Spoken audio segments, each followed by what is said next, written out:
We're both breathing harder than we should be, and a flush of heat wanders around my body like it's looking for something to burn. I straighten my spine and let out a deep sigh. I am not having this conversation with you. Actually, you are. We're literally exchanging the words right now. My phone buzzes in my hand. I look at it. It's from Burke. It's 2 words. I'm sorry. My eyebrows drop, my face twisting with horror. I'm sorry? I whisper. That's better. Not you. I'm reading my text from Burke. I'm sorry?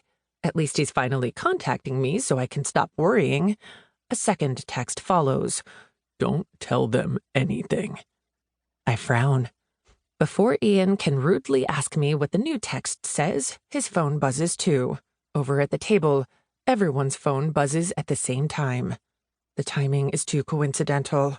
A snake begins to uncurl along my tailbone, rising up my spine between my shoulder blades to the base of my neck, splitting in 2 and going to each ear, crawling up over the crown of my head.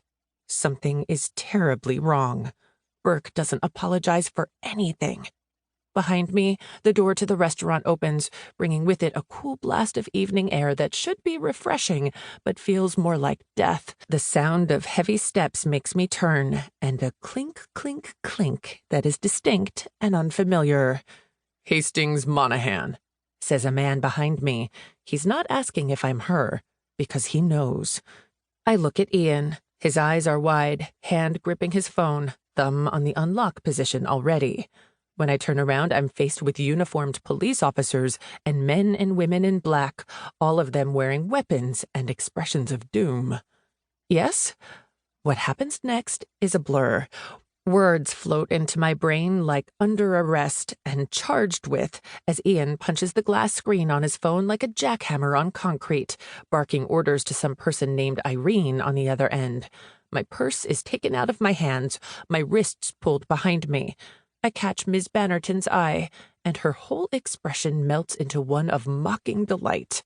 The men at the table do not move, do not defend me, do not protect me, do not interfere in any way. I can't blame them. Ian, on the other hand, the Ian McCrory, my biggest competitor, my outright nemesis, reaches through the molasses of the moment as my hands are zip-tied behind my back, forcing my breasts out, my feet teetering on the platforms of my shoes, my soul slithering out of my body.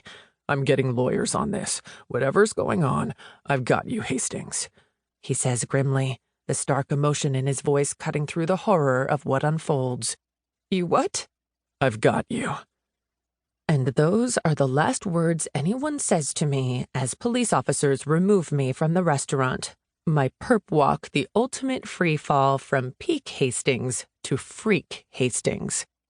Less than an hour has passed since we signed the contract for my 9-figure deal.